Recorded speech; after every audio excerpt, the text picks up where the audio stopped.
Mackenzie and her mother have opinions on the players in the courtroom, including the victims' parents. And we're going to talk about more of those phone calls and their opinions and hot takes in today's video.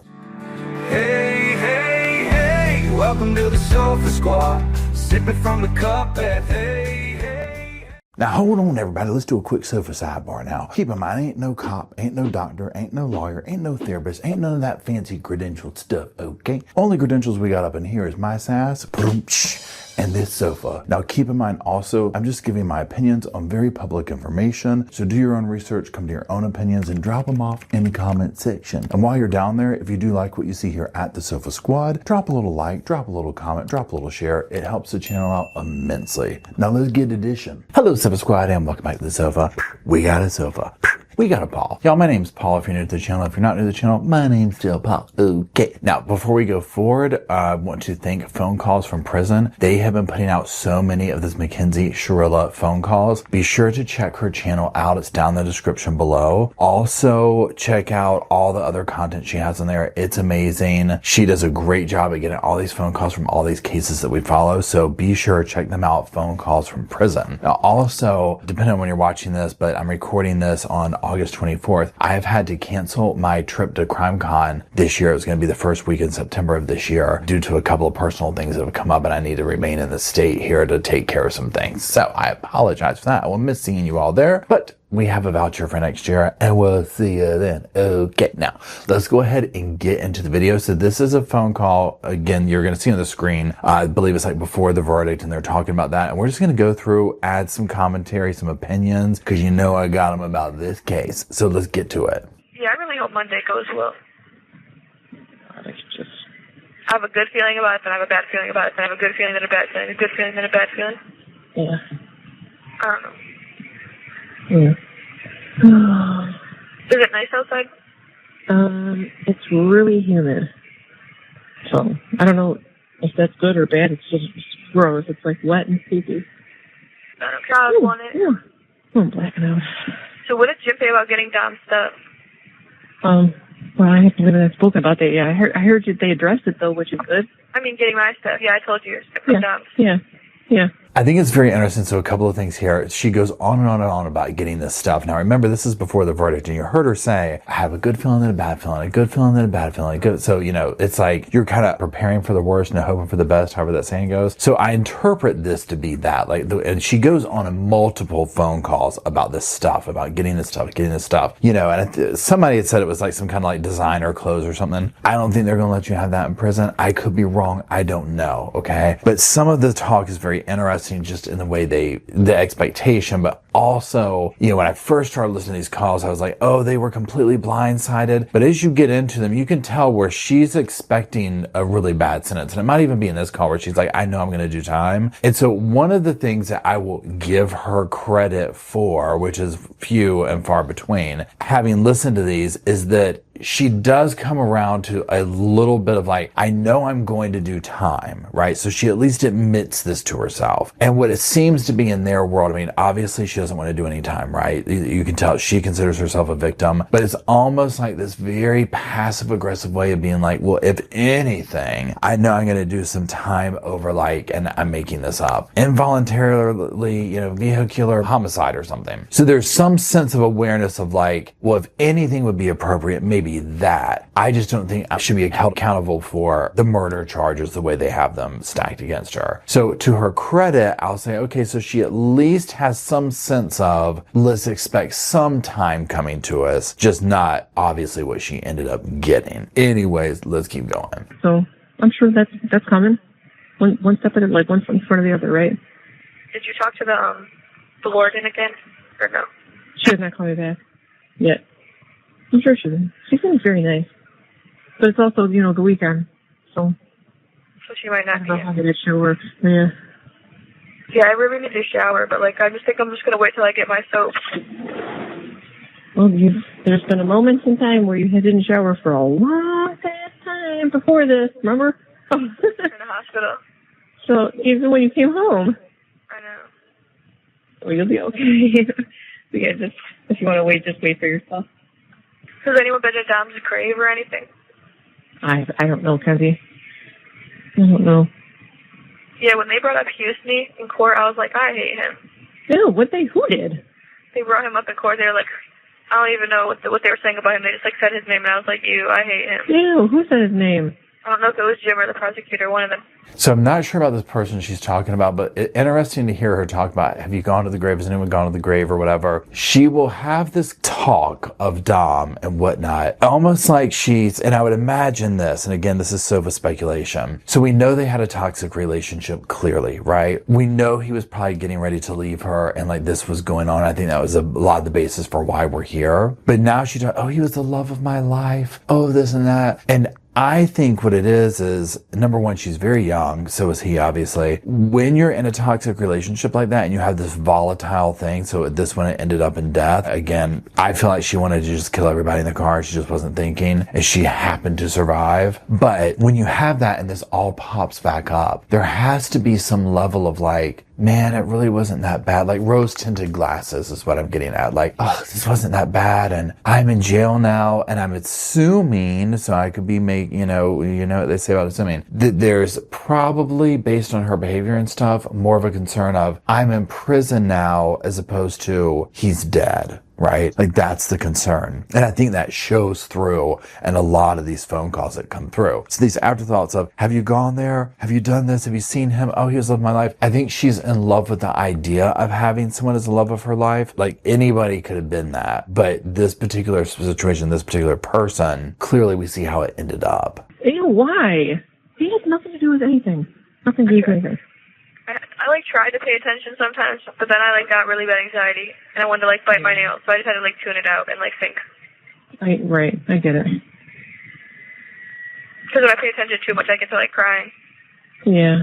Okay, that part I get too. I'd be like, girl, same, right? I would have been over there talking about, can I bring my honey buns and soups into the courtroom? I'm just going to emotionally eat my way through this. Here's the thing. If they let you bring snacks up in there like that, honey, I'd be done. Okay, I'd be 500 pounds by the time the case was over. Period. End of story. Do you think like my facial expressions were good? Because I was like so mad, like half of that, like with some of the stuff they were saying, and I like was trying not to be mad. Mm-hmm. Maybe I was not in there. I don't know. Everything I saw, you looked fine and sad. You look sad and distraught, which is what you should look like. Yeah, because like when I was like lying, I like wanted to be like, I wanted to do it so bad. Just be like, what the fuck? You're fucking lying. Like, isn't that incredible that they can do that? And then did somebody say that you and Don were together for like a year and a half? What? No. Oh, good. Somebody asked like 4 or 5 years. Okay, good. Then somebody must have heard that wrong. Oh, good. Okay. I'm like, there's no way nobody would have corrected that. I'm just still like shocked at Angela being like, yeah, me and Ken used to be really close, but then like, can you? And Miss Russo was saying that like she got to like thinking how like I like became like demanding and like holding over Dom or some weird ass shit. She was like saying how like I got to be controlling over him. Yeah. Only if she knows, if she knew. Only if you knew. So again, you see all these conversations, the back and forth about Don and this and that, and they can lie and they can do this. And I'm not trying to sit here and say that, and play the game of like, oh, the prosecution would never lie or do any of that. Let's be real, right? So who knows the truth here, there, between, like, whatever, right? The truth's usually somewhere in the middle, but what we do know from watching them and the evidence is that they definitely dramatize things. They definitely lie. They definitely do this. And I'm talking about Mackenzie and I'm talking about her mother. So again, it's just kind of the classic tale of like, it's okay for us to do it, but not somebody else, right? And that's the part that's such a hard pill to swallow. Now, also on the level of just the callousness of the flippantness, maybe is the better word for it, on human life itself. I get this has already happened. I get probably in her role, she's moved on, but still. How like you would be mad at me when I hang out with my friends and shit. Right. Like Grace can come testify. Like when I was at her fucking house, she like was about to break up with me. I know. Just don't say anything. I'm telling you, if we have to appeal this, we have a shitload of. We have tons. So just don't say anything. We just should have been showed all this shit in trial, but. I don't know what was allowed and what wasn't, but the evidence agreements. Even Trump's going on right now.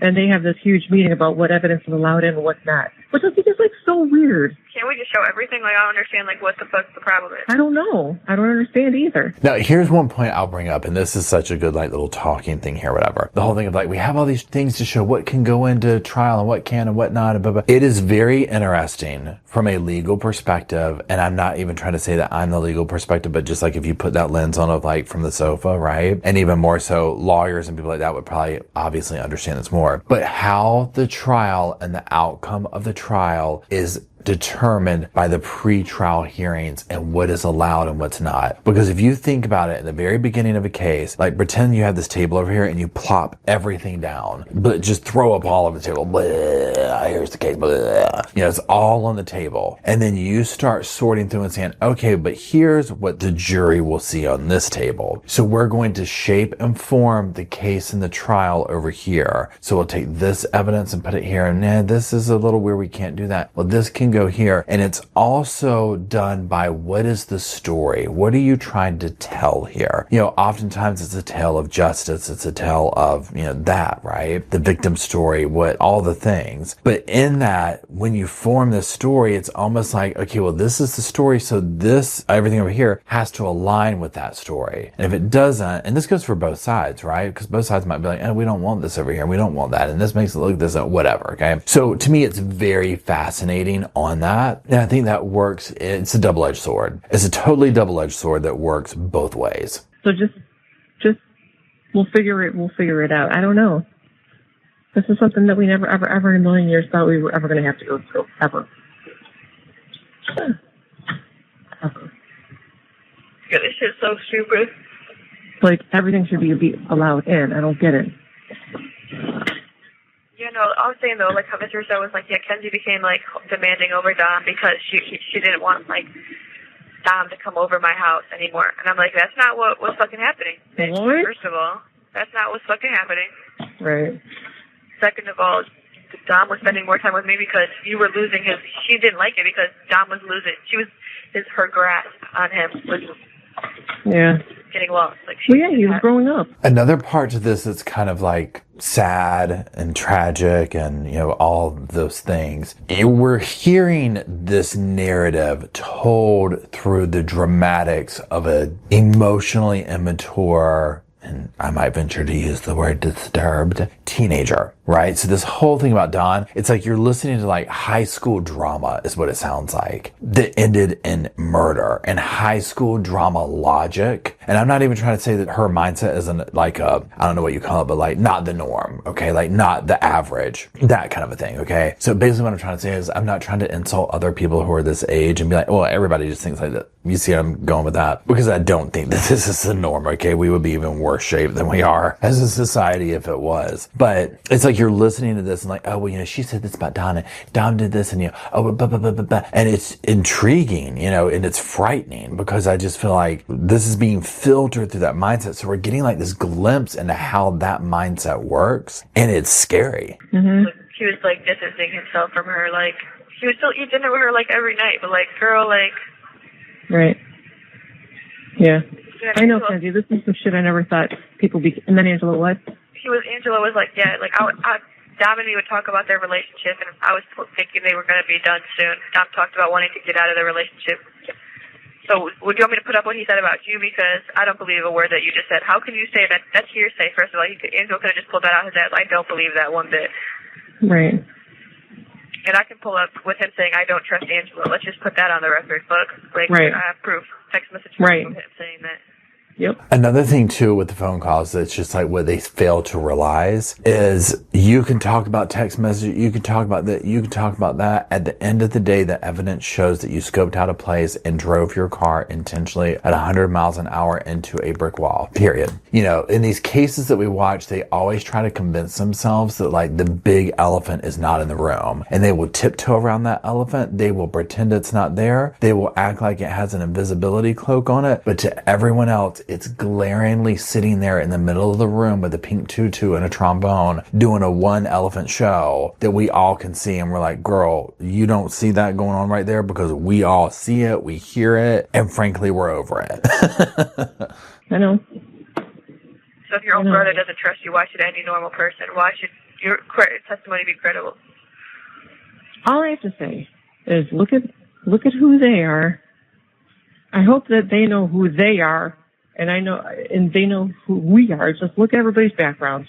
Okay? Yeah, I was talking to Jim too, and I was like, that girl prosecutor would be so pretty if she just wasn't such a bitch. Like, yeah, she is a. Just pause before we get into her going in for the prosecutor. I'm surprised that she even said she was pretty. This is what I'm talking about, the other part to it, where she's just like, and I get, when your family, it doesn't matter. Look at the Adelsons going on right now. They think that you can't tell them nothing, right? And it's like they're a crime family. I mean, just period, end of story, with a very messed up sense of morals, but they think they're better than everybody else. So nobody wants to sit there and call themselves out and be like, yeah, you know what, we're scummy. Yeah, you know what I was thinking about it? We're scummy. We're just scummy people. And people aren't going to say that, okay? So let's be real for that. But listening to them, like, it's so angering. And like her mom talking about, we got so much stuff for appeals, which they've lost, by the way. Just saying. This, I'm like, yeah, and they have a lot of stuff for appeals too, and these phone calls ain't help it. A bitch.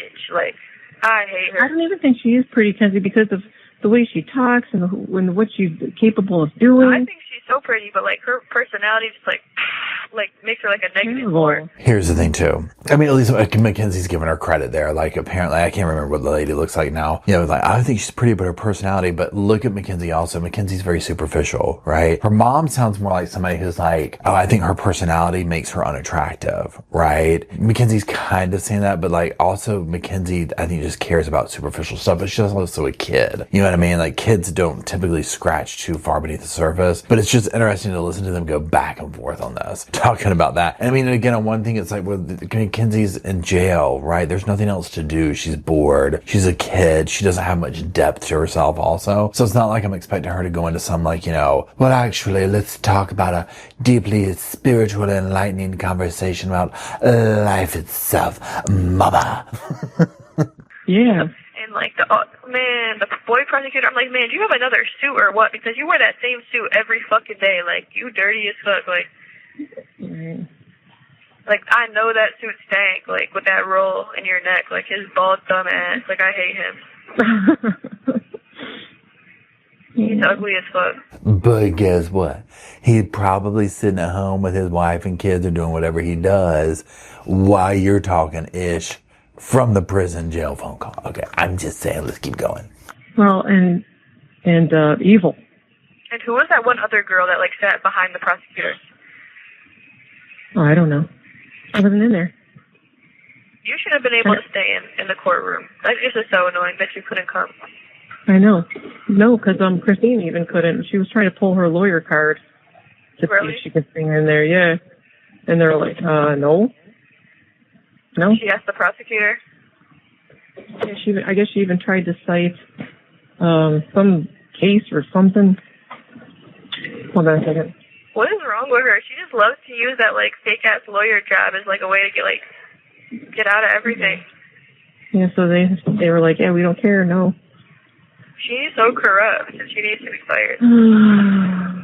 So one of the things is, like, listen to how Mackenzie's mother talks. And I don't know if it's like dialect or what. I'm trying to, like, the proper, like, the credentialed word for it. The fancy word, the real word, but it's something like that. Where Mackenzie's like, what the F? Like, she's trying to sound like she's so, like, you know, street, you know, like, I'm so street smart, I'm so thug, I'm so prison. Like, she's, like, trying to talk like that, right? And I'm just like, girl, we can hear your mom and dad talk like, you know, I'm not buying this coming from her, okay? And it's so painful to listen to because she also just, to me, well, she just sounds like a kid. She just sounds like a kid. And her, like, her emotional makeup, whatever, you know, what you call that, to me is that of like a 12-year-old. Like, her logic that you hear come through isn't even like a regular, you know, however old she is, 17, 18, whatever. She might even not be like that, you know. She might be whatever it is now, like 19, 20, something like that. I don't know. But what I'm getting at is, she sounds so fake, Okay, it's just, that's the only word, fake. She sounds so incredibly fake, and going in for all this type of stuff. And again, like I said, playing devil's advocate, whatever. Absolutely, I'm sure there's there's obviously corrupt judges, there's corrupt lawyers. I mean, just because they have a title doesn't mean they're non-corrupt. But they will try and spin this, and they try and spin it from like a glass house, right? I mean, it's like a perfect example, these phone calls in this case, of that, of what we say here in the country, okay, is you make sure your own porch is swept off, okay, before you go talk about somebody else's porch, okay? You tend to your own first, okay? Hers needs a sweeping, okay? It needs a vacuum. It needs all the pressure washing, all the things. They're all so aggressive. And B is crazy. Why? Oh, what he did? Yeah. I mean, I was thinking about it. That's probably what Dom would have wanted, though. But it's still fucked up, and I'm still, like, telling on him. You can know anything about you. Yeah. Huh? Oh, I know. Yeah, the video. Right. Because smoking, yeah, for sure. That's getting sent to the judge, for sure. I need that to be shown. Right. No, you said that's what Dom would have wanted, that smoking part? Oh, yeah. For sure. Dom would have wanted everyone to be high in court. Oh, my God. That's so bad, too, though. I know his family would have done it. Not my family, but... No, right. Okay, so...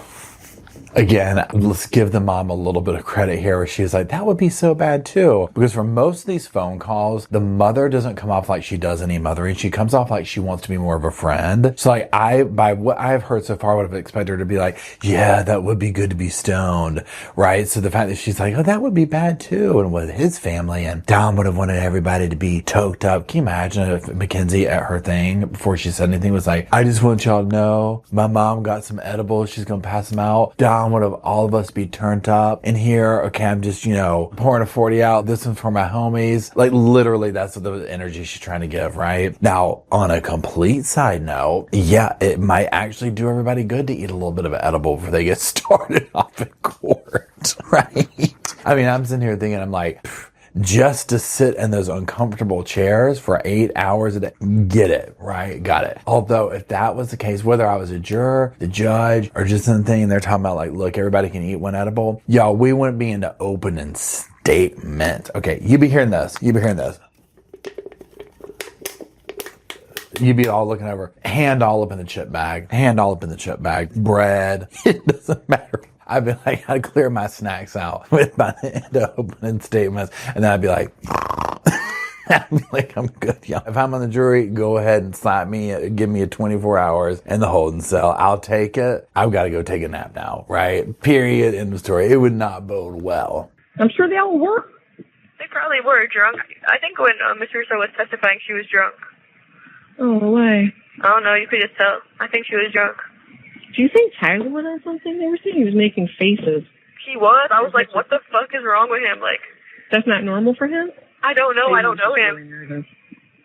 He was making weird ass faces. I'm like, what the fuck is wrong with this kid? Like, that's so weird. Maybe he's got Tourette's or something then. So they're drunk and they have Tourette's. Okay. Again, I get it's her and her mom talking on the phone, being private about it. This is not something I would absolutely say on any kind of a phone call, just simply from the fact of like the optics of how bad it sounds. They tell on themselves with these little, I don't know what you call it, like micro confessions or whatever you want to call it. We see that throughout where they just don't have any sense of compassion, right? Now do I know his parents or anything like that? No. Could they have been drunk? Maybe, right? I don't know. But even if I was thinking that, I would really want to avoid saying that, because again, with my thought process, I'm like, these are going to be listened to, right? I mean, I would just be thinking in those terms. Now I understand like a lifetime in jail is going to be really hard, and I don't know if these can be used as evidence or anything like that down the road for appeals or parole hearings or anything like that. Maybe they can't, and it's just a public consumption thing. But even then, so if you're trying to win over the public, which they clearly are in other calls are like, maybe Kim Kardashian will come hang out with us and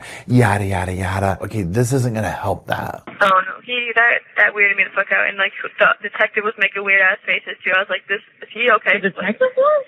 Yeah, it's like it has to be online somewhere. I know. I was looking too because I just wanted to watch and see the bits and pieces I missed. I got to see Jim. Oh, go ahead.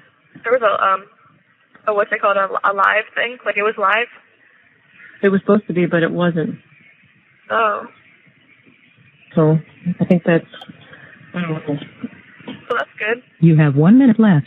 I don't know if that was a favor to Daddy because I was his friend, you know? I don't know. It was supposed to be live when you were going. Yeah, yeah.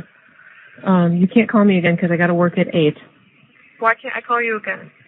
Because I have to work at 8 and it's 7:40. Well, I guess we can. No, but do one more time.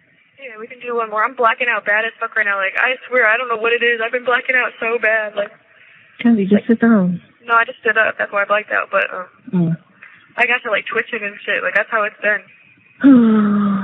Now, again, I've said this in these videos and I'll give credit where credit's due, whatever. I 100% get that no matter what happens, this is your kid. There's going to be a level of a bond there. I mean, even Jeffrey Dahmer's dad was visiting him and talking to him, right? I mean, come on, right? So we get this, okay? So the part where, you know, she's like, okay, you can't come again. I got to go work. Why not? I mean, a parent doesn't want to hear their kid in distress, right? Well, okay, you can call, you know, but you also see this behavior with everything else in the phone call. Like, and again, I keep seeing this, like, imagine telling this child they can't go out with their friends on a Friday night. Imagine how that went over in this household. Okay, so there's a vast difference in my child's in jail, they want to talk to me on the phone, I'll be 5 minutes late for work. You see what I'm saying? Versus some of the other enabling behaviors that we've seen on here. Now again, this whole thing with like, oh, they were making weird faces, they were doing this, they were doing that. And again, and it's been a minute since I've watched this trial, the actual trial and the footage from it, so I can't speak to that at this point. Obviously, we've recently watched the sentencing and the victim impact statements in that part. That's a pretty viral part of it. But oftentimes when we sit here and watch these trials currently right now, Donna Adelson's going on. So you see this, and I mean, people are human, right? They see through BS. And so they make faces, they try not to, especially the people who are professional. But, you know, and again, I don't know what she's speaking of exactly, but I'm just like, well, yeah, I mean, can you imagine the faces that went around the courtroom when the mother got up there and did her little victim impact statement or sentencing statement for her daughter? Please. Eyes rolled to the back of heads on that day.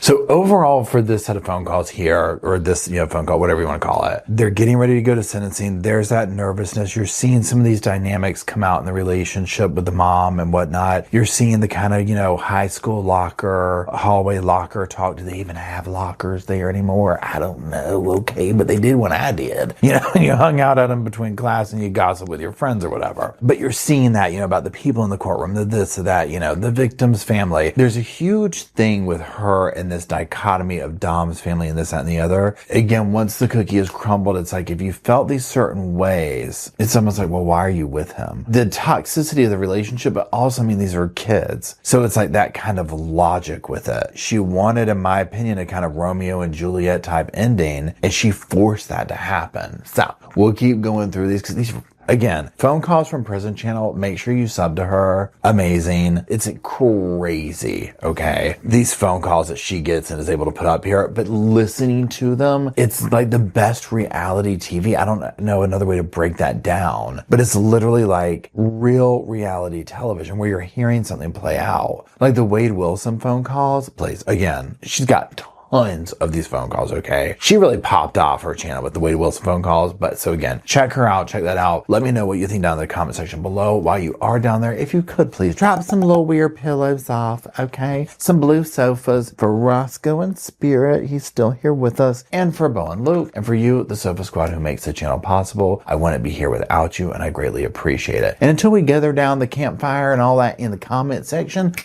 I'll see y'all soon. I just wanted to say thank you again for watching the whole video, and also thank you for being part of the Sofa Squad. Special thanks to all the Patreon members, channel members from both of my channels, everybody who likes, shares, subscribes, comments in the comment sections. It helps the channel out so much. Now don't forget, I do have that other channel, the podcast channel. That's where we go live, we hang out, we talk. We have kind of sort of a schedule, but just be sure and check it out. I'll put it up here on the screen. And then like I said in the beginning of the video, if you want to follow me and Ross on the Instagram, go on, check it out. It's right here on the screen again. But once again, thank you very much. I really appreciate you being part of the Sofa Squad, and I'll see you in the next video. Hey, welcome to the Sofa Squad. Sipping from the cup that hey, come laugh with the Sofa Squad. Can't roll my damn eyes hard enough.